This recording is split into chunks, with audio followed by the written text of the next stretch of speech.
Dans cette vidéo, nous étions censés parler de Strapi, de qu'est-ce qu'il peut faire pour nous et de comment l'installer, mais nous allons faire un petit détour pour aller sur GitHub et initialiser notre projet sur GitHub.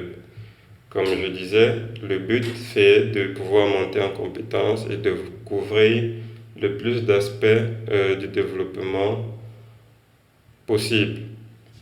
Donc, nous allons nous rendre sur GitHub, sur mon GitHub et créer un nouveau dépôt. Donc, il y a la possibilité de créer une organisation, mais pour profiter pleinement des organisations sur GitHub, il est mieux de payer. Et on va dire que pour le moment, je suis fauché. Donc, nous allons créer plutôt deux dépôts, mais actuellement, nous allons juste créer un seul. Il y aura un dépôt pour l'API et un autre dépôt pour les interfaces utilisateurs. Donc, le premier dépôt, on va l'appeler touriste comme notre application et API pour faire comprendre que c'est l'API de notre application. Nous allons laisser le dépôt public et nous allons initialiser un git ignore avec le template node et une licence avec la licence MIT dessus et nous créons notre dépôt. Donc j'initialise ces deux fichiers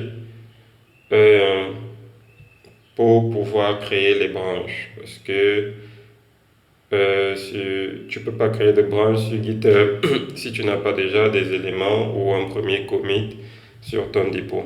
Donc pour créer les branches, je viens dans ce menu et je renseigne le nom de la branche que je veux créer. Donc nous allons créer trois branches. Enfin, nous allons créer deux branches en plus de celles qui existent par défaut. Nous allons créer une branche staging.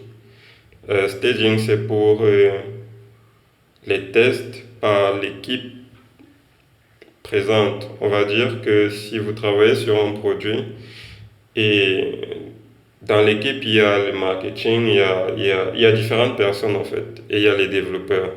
Staging, c'est pour que à l'intérieur de votre compagnie déjà, les gens puissent avoir accès au travail qui est fait et pouvoir vous faire des retours. Donc, première branche staging, on va la créer. Et ensuite, nous allons créer la branche develop qui est la branche pour les développeurs. C'est la branche où se retrouvera le code, le travail en tout cas des développeurs à un instant T. Et je veux dire l'instant T, c'est au jour le jour. S'il y a des fusions avec le travail qu'ils sont en train de faire, qui est en train de s'opérer. Donc, développe. Ok. Une fois que c'est fait, un truc que j'aime bien sur GitHub, c'est venir dans les paramètres et aller dans les branches. Changer la branche principale et la mettre à développe.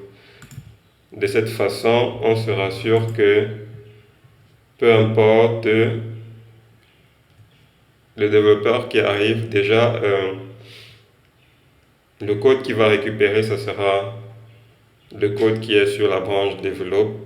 Et donc, s'il travaille et qu'il veut il veut envoyer son code et qu'il faut fusionner son code, ça sera toujours sur develop que ça se fera. Donc, on n'aura pas des gens qui vont pousser le code sur staging ou alors pousser le code sur la branche master, ce qui peut nous causer des problèmes au niveau de la production, car c'est la branche master généralement qui a le travail fini et testé.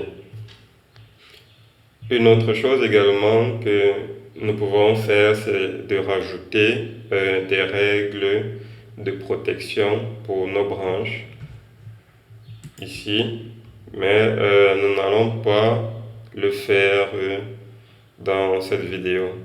Donc, nous sommes les seuls pour le moment sur notre application et on n'a pas réellement besoin de ça. Mais si vous voulez que je vous montre comment ça se passe, vous pouvez laisser un commentaire sous la vidéo et je ferai une vidéo par rapport aux règles de protection des branches. Également, laissez accessoirement votre GitHub pour que je puisse vous rajouter, ou alors je rajouterai un de mes amis, pour que vous voyez effectivement comment ça se passe, parce que ça n'a pas réellement d'intérêt de le faire si vous êtes le seul sur le projet. Donc, dans la prochaine vidéo, nous allons revenir sur Strapi et voir ensemble ce que c'est et pouvoir l'installer.